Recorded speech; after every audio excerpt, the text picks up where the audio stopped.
Vào mượn nón. Đó rồi.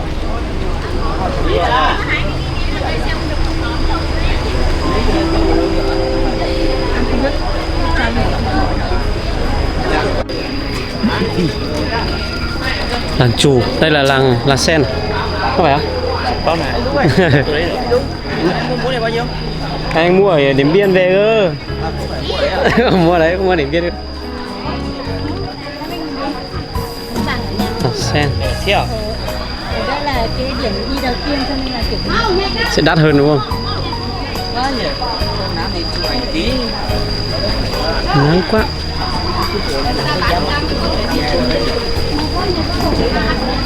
Khách rất đông.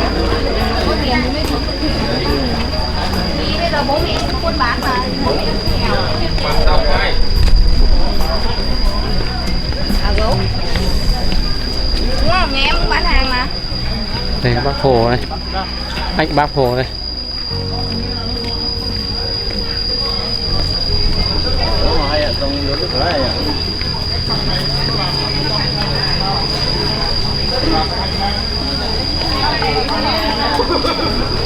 Ôi.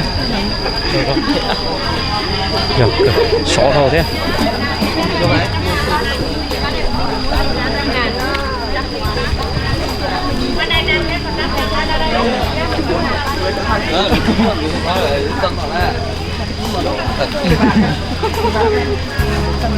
Anh Tình ơi, có chung một cái không?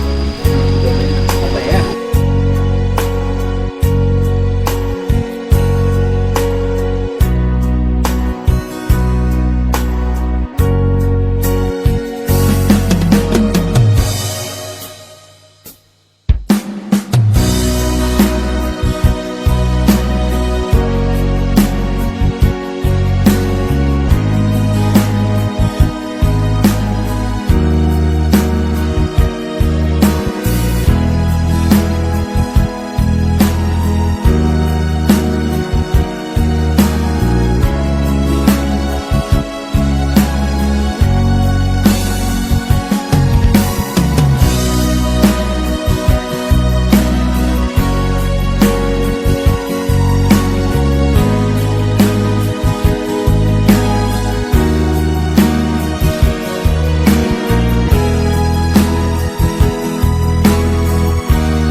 Đây nhà của bác. Rồi khoai lang nữa nó nè. Trồng khoai lang đây.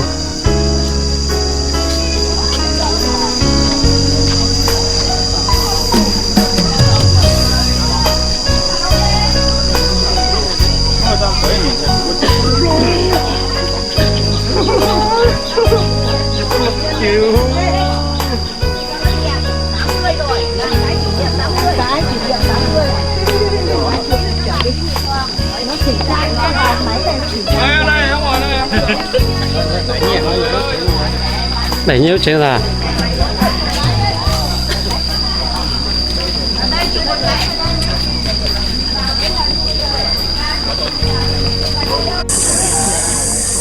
nhà bác Hồ nhé. Đây là giờ bác Hồ lúc trẻ nữa. Đây tôi sợ này đây mà lột nó có thấy rồi. Em lòng lỡ và ta tỏ tiệt lúc này bác Hồ này. Và di tích chúng ta đang thăm ở đây á, thì có tên gọi là Làng Sen. Đây chỉ là quê hương của Thường.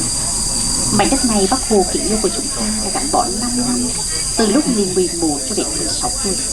Cũng là nơi Vinh cử đón người trong 2 lần trở về thăm quê hương. Đó là vào mùa hè của năm 57 và mùa đông của năm 61. Còn ở di tích Làng Sen này ra đời á, cách đây là trên 100 năm. Đó là vào khoa thi hội Tân Sửu năm 1901. Bố của Bác Hồ, ông Nguyễn Sinh Sắc, ông đi thi và đỗ học vị phó ban. Nhân dân Làng Sen rất là vui mừng bởi vì lần đầu tiên có người đỗ đại khoa. Vì vậy họ đã họp bàn xuất công quỹ sang được tạ Xuân La mua ngôi nhà gỗ 5 gian này về dựng trên mảnh đất công rộng tới là khoảng 2.500 mét vuông. Đồng thời ông Sắc có người anh trai cùng cha khác mẹ nữa là Nguyễn Sinh Thuyết, nghe tin em đỗ đạt đã dự lẫm thóc 3 gian của nhà mình đem sang làm nhà ngang ở phía dưới để mừng em công thành danh toại.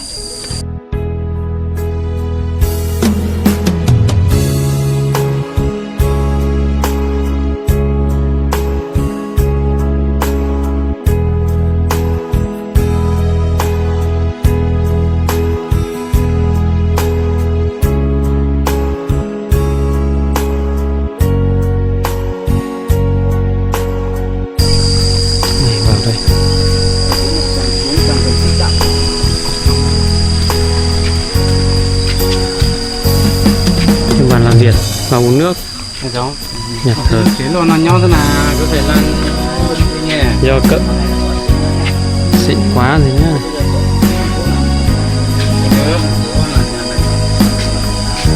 Hay giang hay phòng, ui giời tuyệt vời quá chứ nhỉ. Ui rồi có vẻ này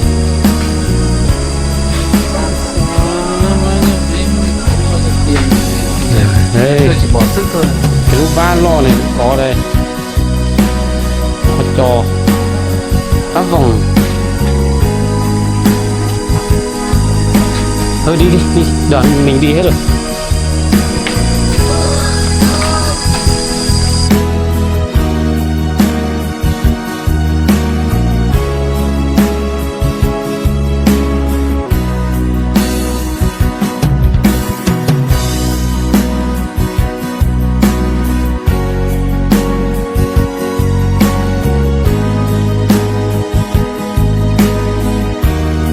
Tích của bác.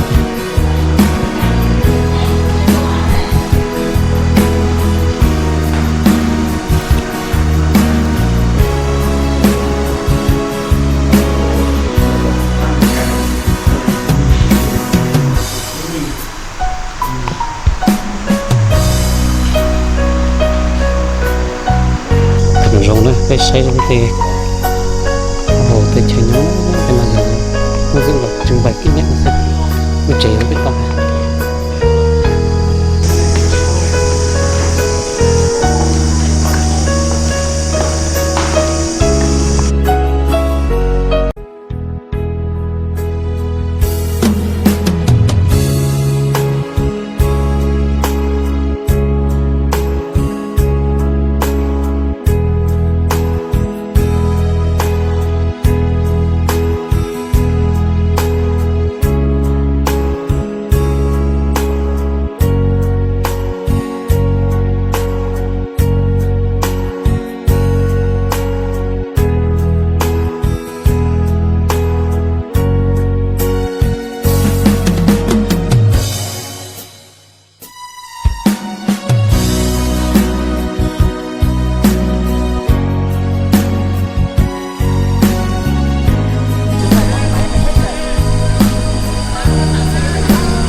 tận mình là một